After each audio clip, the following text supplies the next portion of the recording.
Hi, everyone. Thanks so much for joining. I'm Renee Hartman, and I'm the co-author of Next Generation Retail, which is a book that's really looking into how retailers are innovating, using technology to innovate to meet the new needs of consumers. So we are published by Kogan Page, which actually has a booth over here, if there are some books over there, and lots of other cool books. So I'm going to talk to you today a little bit about a topic. First, we'll start kind of with a topic that nobody wants to talk about anymore, which is COVID, right? One of the things that we looked at in the book is really looking at a new landscape of consumer needs and how they've changed their shopping behavior. And I think one of the things that we can all think about is how did everybody change their shopping behavior during COVID? It was kind of a big change event, a catalyst to driving new ways of shopping. So one of the examples I always use is, before COVID, we used to work with retailers and try to get them to use QR codes. I spent a lot of time in Asia trying to get people to use QR codes, and every retailer said, no consumer's ever going to use a QR code. Nobody knows how to do that. And then fast forward to today, when even my 75-year-old mom is using QR codes, everybody across the world is using QR codes. COVID was one of those change events that allowed people to really kind of force people into omnichannel, force people into digital shopping, and force people to change the way they expect to have a shopping experience, whether they liked it or not. So some of the things that have changed. We're post-COVID now. Everybody's out. Nobody's really shopping in a new way because of COVID, but these behaviors have kind of endured post-COVID. So some of the areas that we really looked at is omnichannel. Everybody is wanting to shop omnichannel, whether it's using the app when you're in the store, whether it's buy online, pick up, whether it's personalized retail media that's coming to you, omni and augmented reality. There's so many different ways that people are shopping omnichannel, and this has become kind of an expectation for the consumers now. They want things personalized. Nobody wants to get spam messages. Nobody wants to feel like they're getting advertising or product recommendations that aren't relevant to them. So whether it's watching something on YouTube or getting, pop-up text messages when you're in the grocery store, the consumer is demanding personalized attention and personalized experiences. Speed. Everybody's impatient. Everyone wants things fast. We're going to talk a little bit about quick commerce. It used to be that your expectation was that you'd get things delivered in a couple days, maybe a week. Now it's 30 minutes. So depending on what you're buying, the consumer wants to check out fast, they want to get through the retail experience fast, and they want to get things delivered quickly. Experiential. I think this is probably the most important thing that's changed post-COVID. We just did some research with malls around the world, and what everybody thought post-COVID is nobody's going to go to the mall anymore. Everyone's going to go online. And what we've seen is really good malls, top-tier malls that have that experiential element have actually seen sales go up post-COVID. People want to go back to the mall. They want to go shopping, but they don't want to go there just to grab something and go. That's easier to just get online. When you go shopping in the real world, you want to have an experience. And you want that online too. You want to have an experience. You want to be entertained. You want more than just an errand type of shopping experience. And the last one is really inclusivity. And this is everything from sizing to diversification to, whether it's LGBT or race, all of these things, everybody wants something that's inclusive and they want to feel like they're being attended to. There's a diverse set of needs now. And everybody is looking to kind of get more deep into their diverse needs. And this goes back to personalization. How can you have products that appeal to a wide range of people? How do you have marketing that appeals? And how do you kind of create a really inclusive experience for all of your customers? One of the things we talked about, I was at a conference in Amsterdam that was fintech, and it was about your privacy with purchases. So they had one example of you can go to a football stadium and you could literally just have facial recognition for every payment in the entire place, your tickets, all your payments. Some people feel great. I would like that. I don't have to carry anything. But other people find that horrifying. And it's just a huge intrusion of privacy and it scares them. So you have to really think about how do you include everybody and give lots of options. Do you have a grab and go where you walk out? And some people want to have a personal experience too. So really looking at the full spectrum of needs. So one of the things we did in the book is we really looked at all different types of technology and how can we use technology to meet these new consumer needs. So the first landscape is how people change their shopping experiences and what are the different technologies they can use. So AI, Gen AI is probably the biggest change that's happened in the last year, and we'll talk about that, and that is really supercharging how everything is happening. Web 3, which is one that I think has got a lot of attention about a year ago and has been a little less exciting these days, but still is making an impact.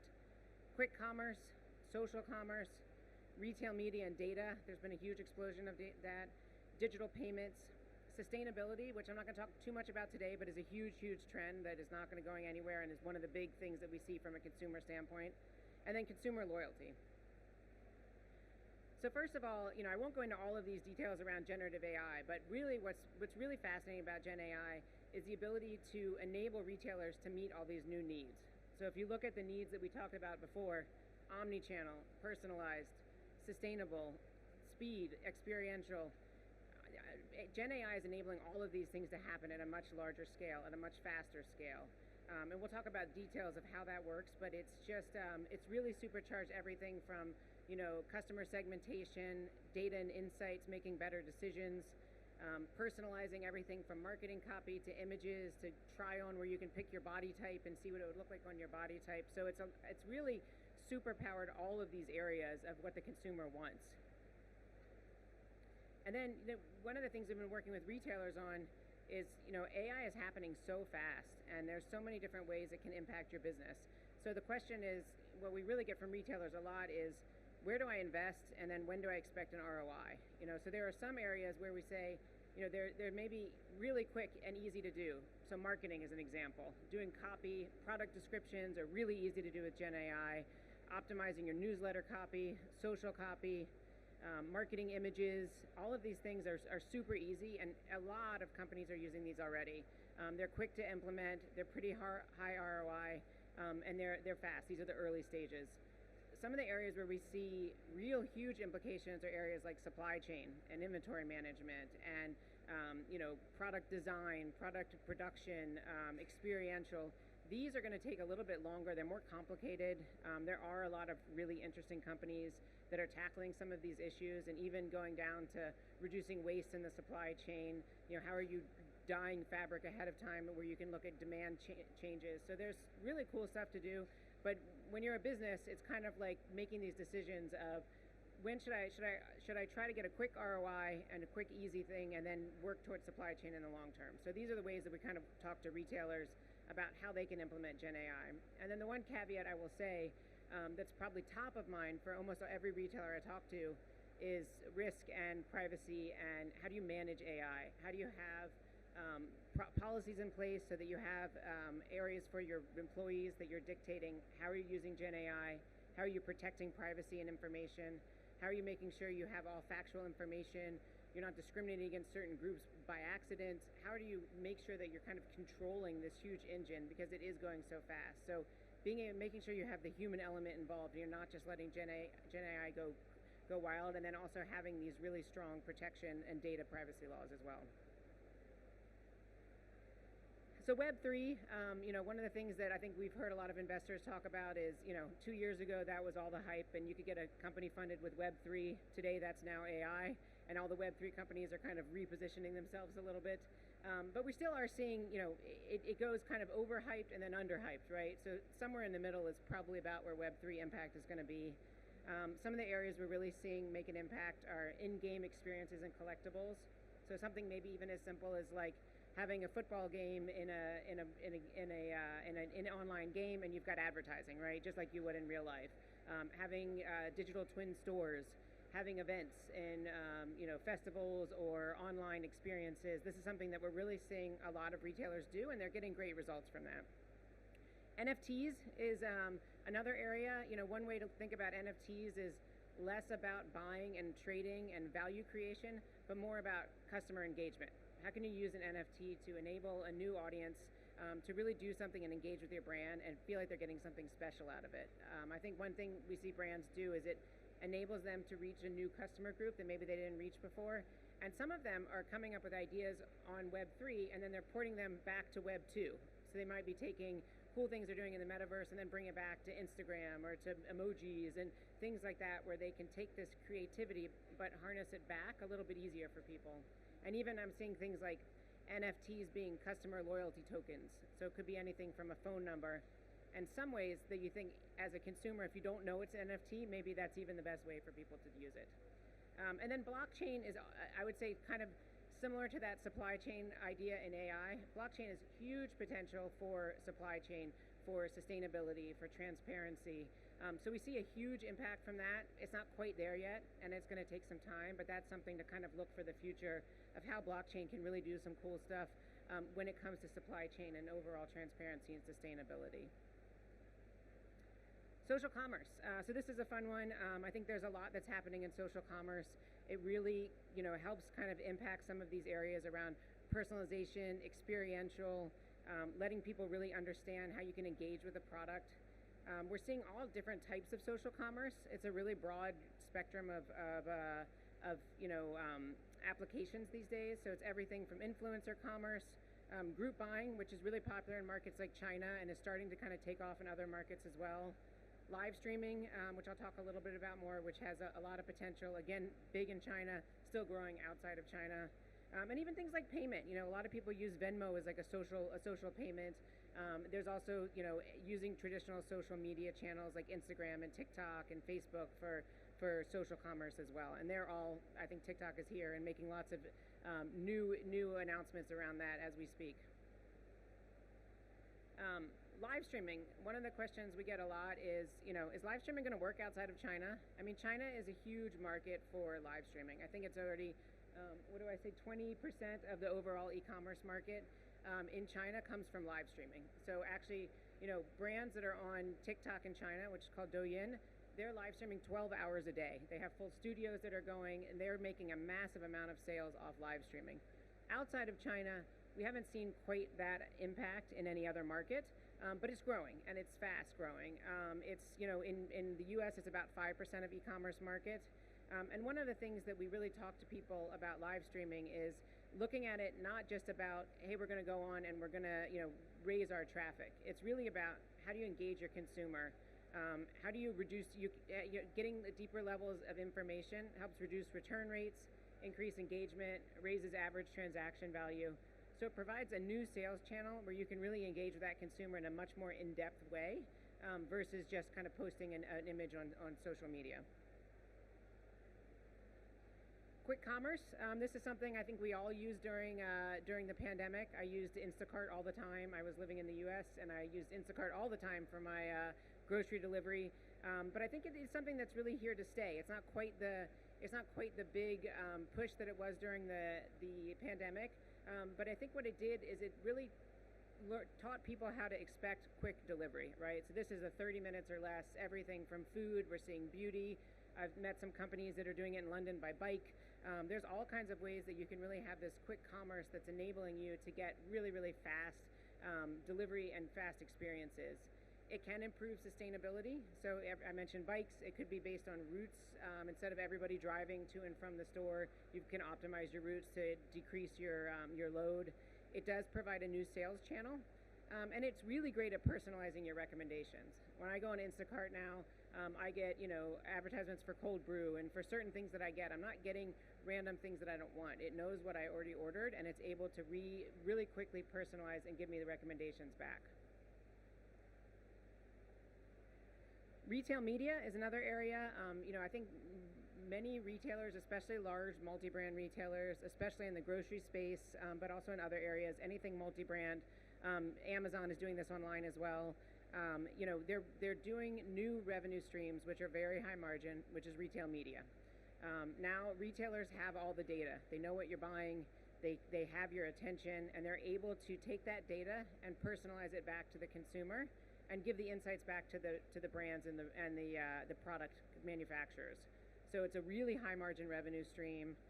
It's giving critical insights to brand partners. You get really rich data because a lot of times the brands are a couple steps removed from what are people actually buying. So this is giving them that information to really understand what are people buying, how are they using it, and then how can I optimize for selling more to the same person. Again, going back to personalization, I think this is one of the trends we're seeing across every technology. This allows you to personalize it because you know what they bought, you know what they're interested in, you know what they looked at, you know what they didn't look at. I was at Dusseldorf for Euroshop, and one of the big things that was happening there was the automated store. So people know every time you pick something up, they know that you picked it up. They know which products you didn't pick up. They're knowing which products that you picked up together and looked at. So they have so much data that they're able to analyze and provide that back to you so you can make better advertising decisions, marketing decisions, packaging decisions. And we are seeing it really increases transaction value. I mean, one of the things we talk to retailers about is retail media does give you a new revenue stream, but really its goal should be to sell more to your customers. It's how do you empower the brands and your own infrastructure to sell more to customers who are there and you know what they want. Payment innovations is another area where we're seeing a lot of really interesting areas, and I think there's several of them here today. One of the big areas that's caused real problems in e-commerce is abandoned carts, right? This is one of the biggest things that people want to look at. One-click checkout is one of the simplest ways you can do to decrease abandoned carts. Buy now, pay later has been an area that has been seeing a lot of growth. Cross-border payments, I think, is another area where you can really increase your reach to different countries, and cross-border payments, and obviously cross-border shipping and infrastructure as well. I've seen a couple of people doing that as well here, and I know there's a whole stage over there. But that's a huge area to tap into new markets without having to make massive investments in those markets, really being able to enable the payment and the infrastructure. And then the last one is blockchain. It's still, again, developing. It's still going to take a little time, but we have seen retailers start to accept blockchain payments, and we expect that to kind of continue in the future.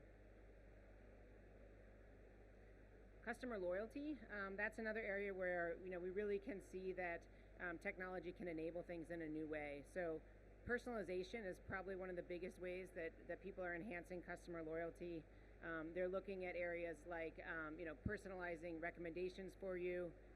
This is an area where AI can really get involved too. It's able to analyze what you've looked at and provide these really personalized recommendations for you, whether you're redeeming loyalty points, whether it's something you want to find out more from a associate, or things you want to watch for a live stream. They're able to do these types of things. Gamification is one that's been fun too, I think, from a loyalty perspective. How do you make it fun for the customer? How do you involve them in the process so that they're able to kind of work for something? They've got the ability to earn points, play games. These are all areas that we've seen being involved in customer loyalty. And then I mentioned Gen AI earlier with customer loyalty. This is something that we've seen is really taking off now. You're able to really quickly change your marketing message, for instance, right? So if you know what people buy and you know what they like, you can change their marketing message. Looking at things like product search, so in search and discovery, if somebody's only ever bought dresses that are below the knees, you're not going to show them things that are above the knees. If they only buy things that are sleeveless, you don't show them things with sleeves. So now with AI, it's able to look visually at cues as well. So it can look at your search history, it can look at your purchase history, and it can be serving you product recommendations that are tailored to your consumer behavior. So this is another area. Also things like, another area we've seen Gen AI come in is personalized deals. So holiday season's coming up. Everybody's looking for deals now, given inflation and all kinds of other areas. You can use Gen AI to give people, whether it's a chatbot or whether it's personalized messages, you can give dynamic calls to action, right? That could be a discount, that could be a buy one get one free. It could be changing things based on your own behavior. So Gen AI is really enabling people to enhance loyalty, to really kind of personalize the experience, and to give real-time changes, whether that's pricing changes, marketing copy, changing your email letters, changing the images that you're getting fed. It's able to do that so fast, and it's using such rich data to be able to do that as well. So we get asked a lot, especially after this book, what's the future of retail, right? I think in general, we really feel that the retail experience, whether it's online or offline, it's here to stay. All of these areas that we talked about are things that people want. Consumers want product discovery, they want a great experience, they want a personalized experience, and they want it fast and convenient. But in this new retail environment, we kind of look at it this way. We have a rule that's called the 3 by 3 by 3, which is retailers, they have 3 new things to sell to consumers now that they didn't used to have. Call them new products, new revenue streams. Retail data, which is one that you're really seeing retailers kind of monetize now, and people are just buying data from retailers now. With the cookie apocalypse and all kinds of privacy, it is harder and harder for people to get access to data, and retailers have this data. They know what people are doing, and they're having more and more data than they ever had before. Digital collectibles, which again is kind of the NFTs. This is a new area, whether you're doing this on an omnichannel version where it's selling it in the metaverse and having it pick up in person, or vice versa. This is giving you another kind of channel of new things to sell, which are digital. And then retail media. So what we're seeing is, retailers are becoming media properties themselves. There's a company in Japan that's like a 7-Eleven competitor, and their network of stores, they have a bigger retail network than any of the TV stations in Japan. They've become the largest media network in the country, and that's all from their retail network. So that's screens in store, apps, targeted messages. Retailers have the potential to really create their own media network that they can enable and do it in a way that enhances the customer experience. There's 3 new ways to sell, right? So live streaming is a new way to sell. This gives you almost a whole new sales channel. You're still selling the same products, but you're doing it in a different way. It's live, it's in real time, and it's more of an interactive experience and real deep customer engagement. Quick commerce is another way. New quick commerce providers are providing new sales channels for brands that they didn't have before. So this provides you another touch point with the consumer. And I think the level of service for this is going to get even more interesting, where people can wait for you to try something on and take it back, or they can give you real-time returns. So it allows you this new sales channel and a new customer touch point you didn't have before. And then the metaverse is another area, a whole new universe to sell things in.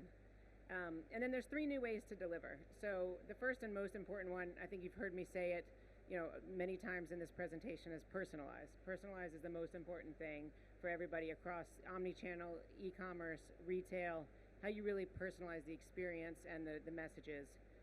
Sustainability is something that is utmost important when you ask any consumer. This is another area where I think the pandemic really did, make people more aware of things, make it more important. Obviously, different customer groups have different perspectives on this, but I think Europe is interesting too, because Europe, with the regulations, they're, I think, going to be a real innovation area where the regulations are pushing people to do more than they're doing outside of Europe. So I think Europe's going to be a real hotspot for innovation within the sustainability sector. And then experiential. I think one of the things we all missed during the pandemic, I know I did, was this ability of just being able to go out to stores and browse and explore and find and discover. And that's kind of the magic of shopping, is that you find things you didn't know you were looking for. So whether that's being delivered to you by, via algorithms, by live streaming, by, browsing in your retail store, pop-ups, all kinds of different ways, the consumer still wants that experience. They want to have fun, they want to discover things, and they want to have, have the ability to join with others in a community-like atmosphere. So that's all I have for you today. Sorry, it's kind of like a rapid fire, but there's so much technology out there, and it's changing so fast. So it's been really fun to kind of talk about different areas, and we're always looking for new use cases and new ways that retailers are engaging with all this technology. And the fun thing is, especially with Gen AI, it's like every day is something new. So I'm happy to answer any questions and happy to chat with any of you after as well.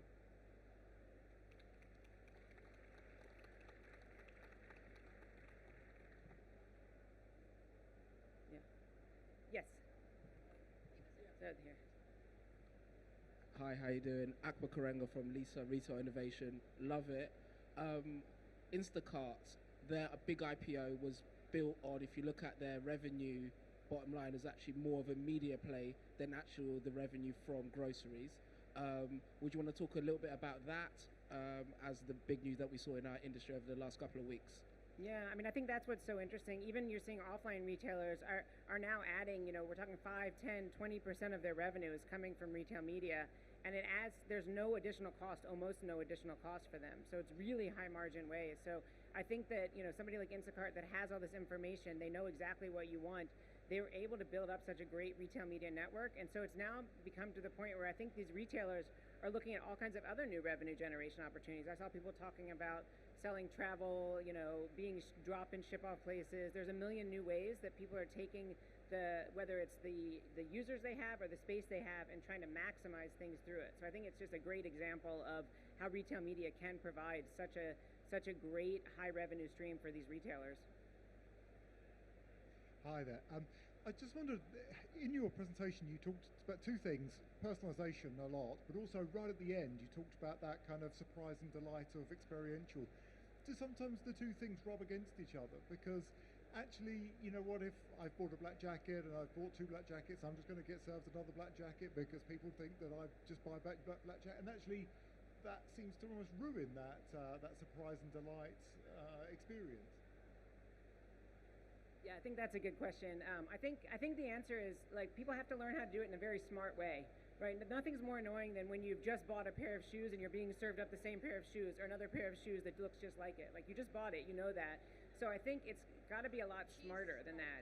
So some of the areas in personalization, I think it does run the risk of it can feel creepy or it can feel just annoying at times. So people have to be really smart about how you do it in a way that's additive and not repetitive to what you've done. So if you just bought, you know, a bathing suit, maybe you want to buy, or maybe you just bought a snowboard jacket, maybe you want the goggles, maybe you want something else that's adding on to it and feeling like you're getting something you want instead of like, I just bought this coffee, I don't need another one. So I think that's definitely key. And that's where the human element comes in too. And that's where I think AI, one of the things people worry about is you let AI do too much without the human oversight. Sometimes it can, you know, that does feel a little weird. So you need to have that ability to oversee it.